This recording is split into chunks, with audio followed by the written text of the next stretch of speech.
Hello YouTube, Calo here today with a new Let's Play on a new game known as Patrician 4 Rise of a Dynasty. Now that's actually the name of the one and only DLC this game has, but Patrician 4 is basically a game about trade. It's about a bit about diplomacy, has a bit of combat, and I'll classify it as a strategy game. It is made by Game Mind Studios, I believe, published by Calypso. The people that published, I think, and developed the Tropico series. So it's a bit like Tropico. It's very reminiscent of Tropico. It has a lot of features like Tropico. So yeah, I'd say it's a strategy game that has a heavy focus on trade, and it still has a bit of combat. But basically, you play as a merchant. You start off as a little merchant. And you work your way up to become obviously a Patrician, which was probably the highest rank, the most reputable merchants in the Hanseatic, Venetian leagues and stuff like that. So let's get straight in. I think we will be playing a free play mode. Okay, so obviously you play as a character. So we have a first name, and I think I'll call myself Calo. And we also have a family name, which is sort of like a dynasty name. And I'm not too sure. I got this game for about $5 on the Steam sale. I knew that a lot of people played it. Not a lot of people, sorry.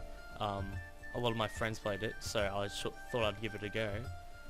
The DLC just came with it. I think I got a gold edition. So I'm not actually sure what Rise of a Dynasty does.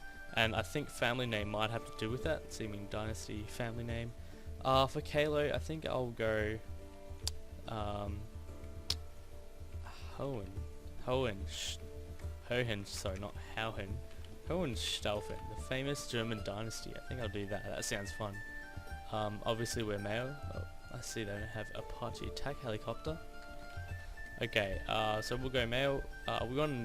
We have an appearance and coat of arms, obviously. So that guy looks a bit snobby. We want to look, intelligent and such. Perhaps we could, this person looks intelligent. So I think I'll go, this one looks truly intelligent. Like, this looks like a William Shakespeare type person. And this is our coat of arms. So, is that a goat? I think it is. Maybe I'm looking at that wrong. We have the Shipyard cross, I think. Oh, money. Okay, I think we'll go for this one, assuming it's a 4-leaf clover, so we probably need that lock, for the money. Okay, hometown. We can actually select a hometown. So there's a certain amount of cities, like trade node cities, that we can select. I think, is there London? Can I select London? No, I cannot. I can only select sort of mainland areas. I think I'll select Danzig. That sounds like a nice city to start up. Number of cities, I think we want as much as possible. That would be pretty cool. 26, there you go. Difficulty, I think we'll go normal. As I said before, I only got this game for the sale, and I am still slightly learning. Although I did have a game before this, I am slightly learning how to play. I think we'll go random production. We kind of want to have a random slate. We have no idea what's going on. I think we'll just leave that there. That's pretty cool. Okay, start game, and I think we have a cinematic, which I will skip because it's not that important. Oh no, we do not. I think that's just the campaign. Okay, I'm gonna slow down time for now. So this is Danzig. This is the Hanseatic city of Danzig, and so yeah, this is although it said, oh, this is the amount of people in it. This is our reputation in the city as a merchant. Our mercantilist reputation, I think that's how it said. So yeah, this is Danzig. We obviously have our church. That's the center of the entire city. We have our city hall. This is where, or town hall. This is where the government decides things about the town.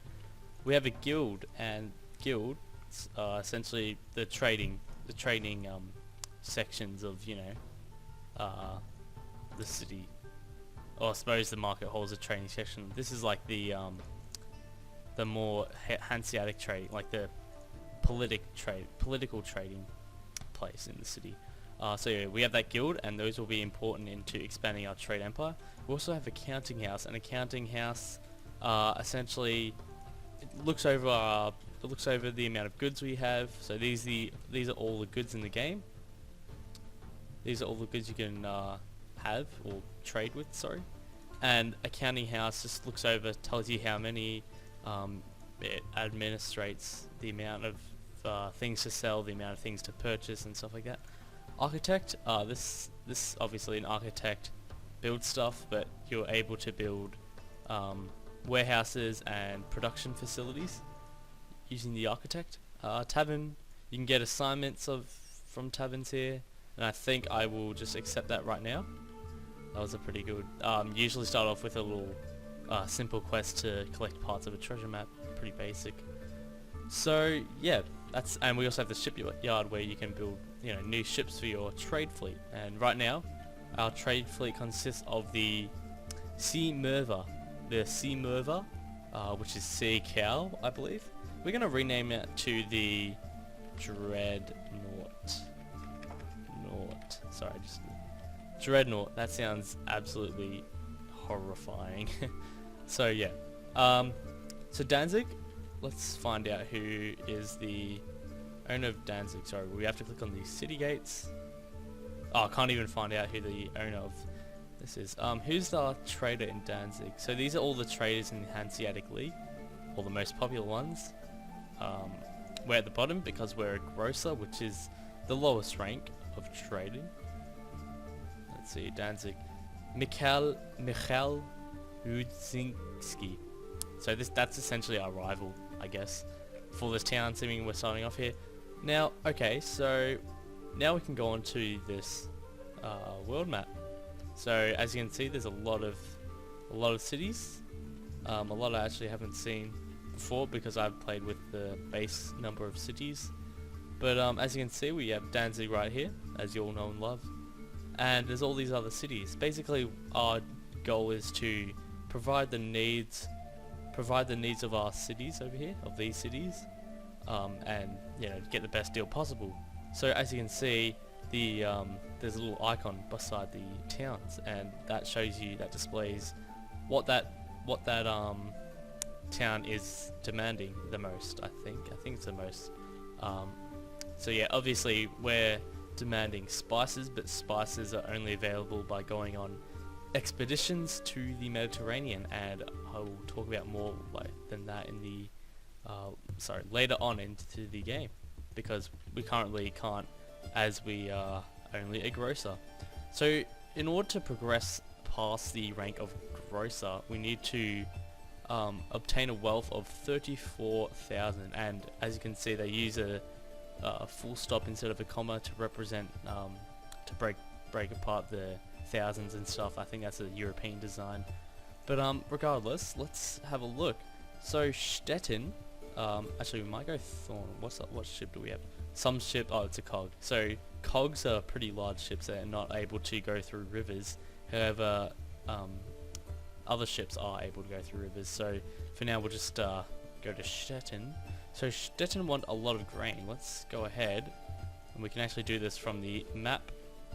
So click on I, we go on trade, and we find grain. We want to buy as much grain as possible. I think we'll spend 5,000. Oh no, we'll get just under 100 units of grain. So as you can see, it says 94. That's how much units of grain we're buying. At the top, at the top here it says how much it will cost, and that's alright. And your reputation actually increases if you buy stuff from cities and sell their needs to them. So obviously our reputation in Danzig has increased by 1. I think it started off at 1, I'm not sure. Maybe it doesn't. I'm so confused. Maybe that did start off at 24 and actually decreased. Oh well. So yeah, we can continue this game. I'm just going to put on 1 speed. If I hold down spacebar, it goes faster. Oh, there's something in the water. Oh, we found 25 clothes. Okay, that was a bit random. Okay, so yeah, if you hold down spacebar, it times 10s the speed, so that's alright. Okay, so we've arrived in Stettin with our goods, our 94 wheat, and we are able to sell them because they're in and this red bar, this bar here represents the supply of which the item is within the city. So yeah, they have very low supply of wheat, and wheat is very useful. And we can sell all that to them for, I think it was a very small profit, but still it was a humble profit. And we can do this. We can keep going back and forth. We can do it manually. However, and I see that most towns actually want spices, so that's a bit funny. Oh yeah, historical events happen every so often, and most of the time they're pretty useless. They don't really tell you much, but here you go. The grocer Calo Hohenstaufen has established a counting house in his hometown of Danzig. The church announced a jubilee year and asked every man to repent for his sins. So yeah, it comes up with pretty useless stuff. Doesn't actually tell you. Sometimes tells you about pirates, and pirates are probably your main enemy, and the only thing you'll use military ships for, which we'll obviously get into later. Okay, so as you can see, that was essentially like the base part of the game. So now what you kind of want to do when you're at this situation, yeah, everyone wants some spices. This is actually kind of annoying. I did see someone actually, probably not. Oh yeah, Edinburgh is short on pitch, and I doubt we'll be able to get there in time. But we're actually able to, because Danzig is a main producer of pitch, we're able to, where is pitch? Pitch here. We can buy about 5,000, just under $5,000 worth of pitch. We'll buy that and we will sail off to Edinburgh. Oops, sorry, we have to select our ship first. And it's all automatically loaded onto the ship, as you can see. No, it's not. It's in our warehouse accident. Whoops. That wasn't an accident. I think a warehouse is already automatically built. No, I don't think a warehouse is automatically built. Administrator. Okay, yeah, and a warehouse is automatically built. Just trying to find out where it is. Patrician's house. It usually stands out. Maybe it isn't automatically built. As I said, I'm actually just kind of learning the basics of the game. Okay, I do not think it's built. Okay, let's go ahead and build one there. And somebody, yep. So we've gone to the supplies, and we've used our money to buy that. Man, where's our pitch? I just bought $5,000 of pitch, and it's not here. That was my bad, definitely. But here you go, we've got our warehouse, and hopefully, yes, it has our pitch. Okay, and if I can remember how to actually gain that pitch, I forgot how to. Sorry, no, I've completely forgotten how to actually get that pitch off. And oh yeah, that's right. We should probably hire an administrator. I've completely forgotten how to actually obtain this pitch. Yeah, this is actually kind of cringy. Maybe if we go in the market hall. Maybe if we sell it, we're able to. If we go on here, so yeah, our counting house just describes it. It shows you how much in your warehouse in that city. Shows you how much of a certain good you have. Sorry, and obviously we have 35 pitch, and we're able to. We automatically sell that and trade that with merchants that come to the city. So if we go on the sale of goods mode, trading mode. We're able to go on pitch, sell until stock level reaches 0, and we can sell for that amount. And I believe if we go on the harbor crane, we go down the price of pitch 140. So yeah, as you can see, people are buying that pitch up, and it is all gone. So yeah, my bad definitely, but we'll get some pitch back. So and we can remove that now that we have no pitch. So now, actually, I think Edinburgh still wants pitch. So we'll actually, obviously I can automate this later. I just want to show you guys the basics of this game. This time we'll buy $10,000. Oh yeah, so we depleted a bit of their pitch stock, so did I just do that again? No, I didn't. Okay, good.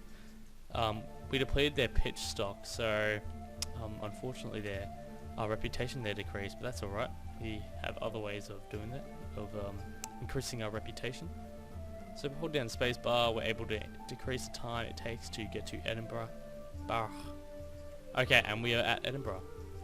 And if we go into the trade menu, we're able to go on our pitch and say, I want to trade this much, and we've made a profit of about 1,000 ducat things. So